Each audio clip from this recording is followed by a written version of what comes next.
right, Brother Polight. In peace. Welcome to Vlad TV. Feeling welcome. What's going on? Yeah, man. Big fan of what you do.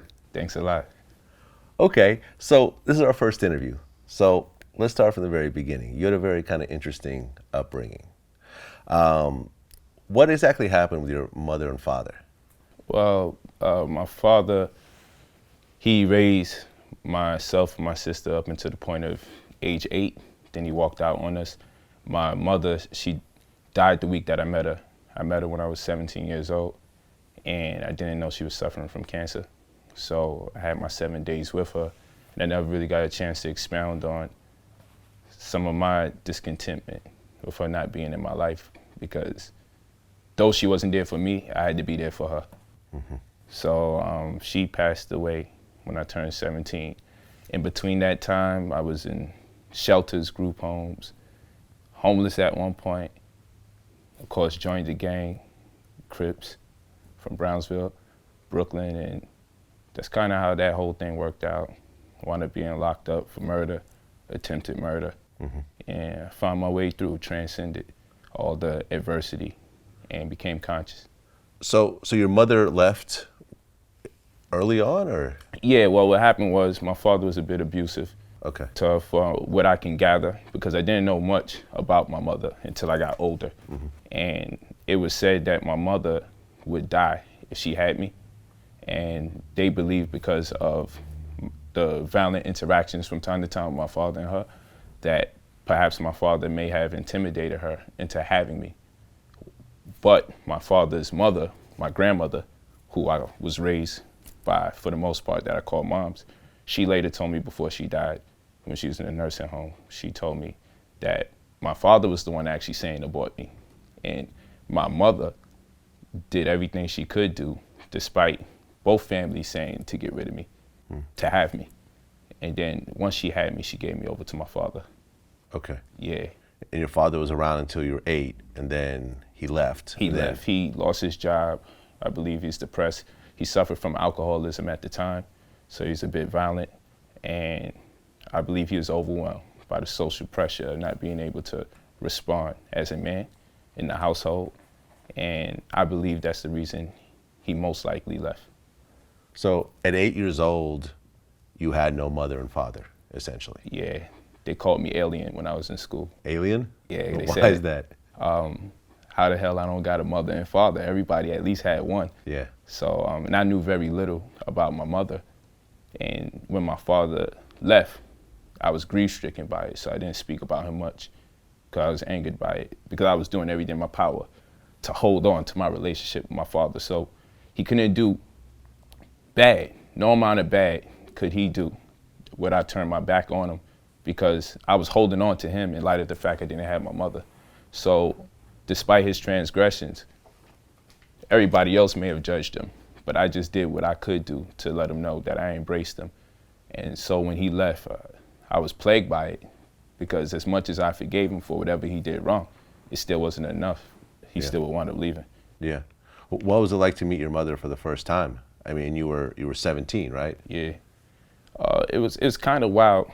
I met my mother through Dennis Byron, all right, who's my publicist now. And I was walking down the block, teardrop on my eye, flag on my head, and he looked at me and he's like, yo, your name is Michael. And I'm like, all right, lucky guess. You know, I'm in my own world. And he had just moved into the community I was in. At that time, I moved to the 90s. That's like on Rutland Road, Brooklyn, New York, Southern Rutland Road. I was living on Rockaway Parkway between Winthrop and Rutland. But I was in the 90s. That's what we call it, the 9 ounce. And so what happened was I bumped into him walking down the block. He said I looked too much like my mother, too much like my father, like I was a perfect composite of the two. So phenotypically, he just presumed I had to be his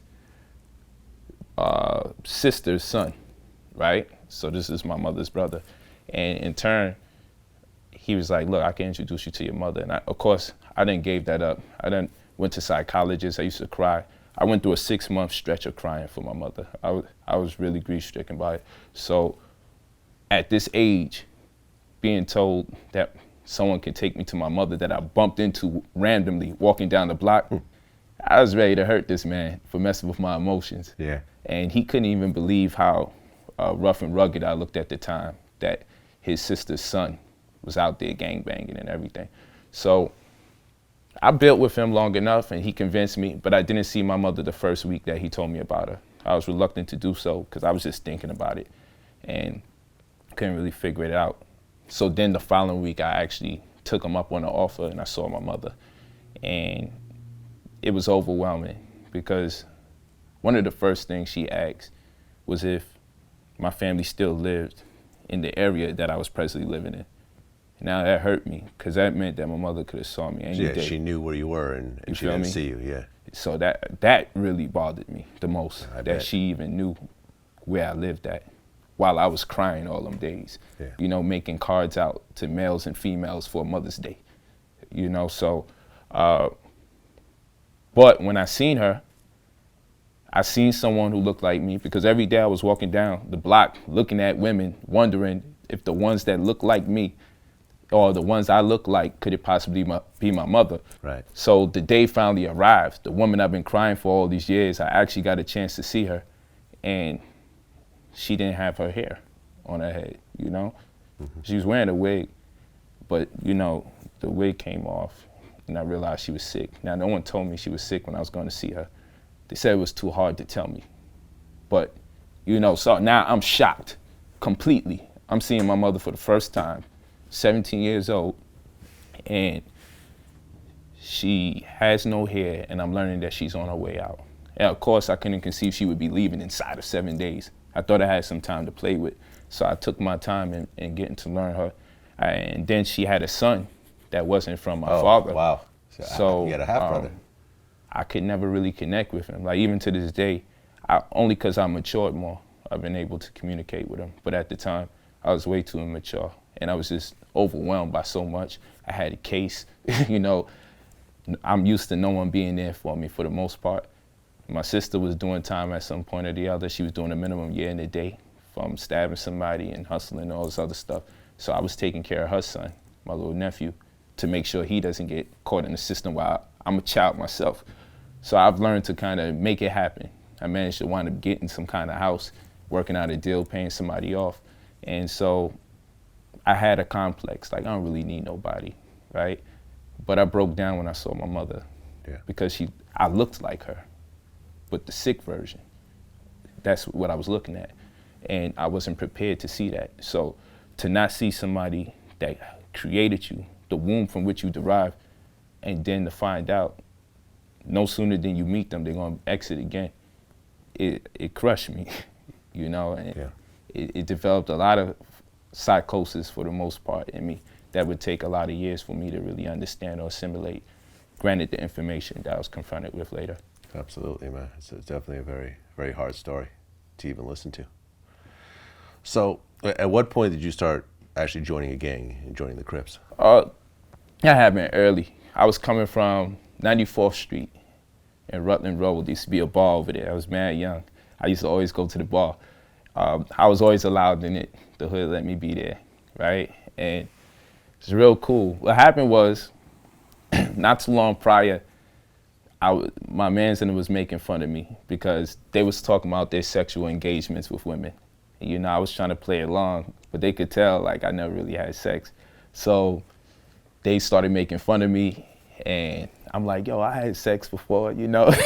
I had sex with women before. So they like, yeah, you got your head done. You know, they asked me questions, right? How did you feel? And after a while, they was like, man, we know you BSing. So they found the neighborhood freak and got me on the rooftop. It's freezing out there. My ass cheeks freezing. I don't know what to do. You know, I came quicker than a motherfucker. You know what I'm saying? I didn't know what to do. You know, I just said, yo, we gotta stay up here for a little while. So I wound up building with the sister for a long period of time. And, you know, came out, my chest protruded, and acted like, you know, I put in pain. And so, you know, to convince the homies. And I wound up having a little something relationship with her. And she taught me a lot. I didn't know what I was doing. But I always connected with that sister because she helped me through the corridors of manhood. I didn't have a father teach me about sex around me. Yeah. You know, at 8, it's kind of early, right? So, and I definitely didn't have a mother around. And then I didn't have no parents in general at a certain point, being in the group home, in the shelter, juvenile detention. So, you know, my path, I didn't have adults around me really teaching me. All I had was people in the streets teaching me. So at that point, needless to say, the hood was responsible for me getting out the V spot, so to speak. You know, thanks to the hood, I actually had sex. So I always embraced the hood. My milestones came from gang members, right, in my life. So that had me in a space where I'm like, yo, I'm really about to join these brothers. You know, I got me some ass on the strength. Dealing with them, they put me en route. So that was one thing. Then later on, what happens is they would allow me to go to their parties where, you know, it used to be kind of like a strip club, so to speak, but ghetto, you know, basement bashes. So it'd be basement parties in the 90s, very dangerous shit. However, there was like opportunities for prostitution in there. And I would help collect the money. I was young, but I was so cool with the homies that they let me collect the money, turn it over, the women do their thing. So that's what I'm growing up in. And so that relationship strengthened too, because I started making a little money. And so I was allowed to go to this bar over here on 94th Street, Rutland Road, with a lot of good people, and from the hood, of course. And in turn, I was walking home one night. I just got this chain. I spent $550 on it. It was on layaway for like forever. I laid it away at downtown Brooklyn, Nevin Street. This is our shopping area in Brooklyn, right? Mm-hmm. And it was like a dog chain with diamond cuts in it, Gucci link, you know, and I'm just feeling myself. And I'm in like the craziest hood, between going back and forth between Brownsville, where I'm from, you know, the Brownsville houses, and then coming over here to the 90s. It was like the worst hood to try to wear jewelry. But, you know, I'm in the in part of the crowd, so I'm like, I'm good. You know, the way we asserted ourselves was, if you tuck your chain in, that you was ass. So my chain is out. I gotta make a public statement. It looks good and it's out, so I must be connected. That's the mentality. So it's late, and I get this sense I should tuck my chain. You know what I'm saying? I'm only like 12 going on 13. Knicks just lost. I think Ewan messed up the finger roll or something. I was in there because of a Knicks game for sure. So I left after the Knicks game was over. So I'm walking home, and somebody's like walking behind me, and I look back. You know that vibe, if the jug ever got pulled on you, when you look back again, they closer, right? You know what I'm saying? So then next time I turn around, he's like, yo, run that chain. And I'm like, yo, I just bought this. And you know, I didn't know what to say. Like, I literally had make a difference. Like 72 hours. Like, I didn't have it long. Right. You know, and then he took the gun and shoved it in my mouth. My chip's still tooth to this day. So I'm like 13 years old when this happens. Shoved it in my mouth. And he's like, yo, you stupid. Next time, just run your shit. And he popped it off my neck, right? So he runs down the block. I look, and it's a little old black man watching. I look again, and I see a sister in the car watching. And then I see somebody across the street watching. And I'm like infuriated. And all these people are older than me. Nobody said nothing, right? So I figured they was too scared to say something, right? So that was the crossroads for me. That's when I decided I don't got a mother, I don't got a father, and I had adults around me that watched me, had a gun to my mouth, and no one had the heart to say, let's save the life of this young man.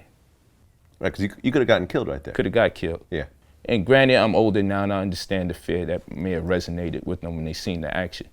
But as a young man, I've been disappointed by people older than me so much that I decided I wasn't going to be by myself again like that. So that's when I joined the Crips. Right. And the Crips became your family. Yeah. And I presumed the brother was a blood. Really? Yeah. Because at that time, you wasn't really going to be too flamboyant with the colors. It was intense in the 90s. Yeah. Brooklyn was real intense during that time. The gang culture was on the rise. I mean, I was around low lifes and baby Deceps, Decepticons, and everybody. Yeah. However, the climate of gang membership was on an all-time high in Brooklyn, as far as the Bloods and Crips were concerned. So it was like, to not be part of one was partially in part or by default being part of a gang in itself. So it was a matter of time before I was going to join anyway. So I joined the Crips, and from that point forward, I flourished. You know, I always had to be a leader one way or another. It's in our DNA. So I just was leading people in the wrong direction. I worked my way up and put in some pain.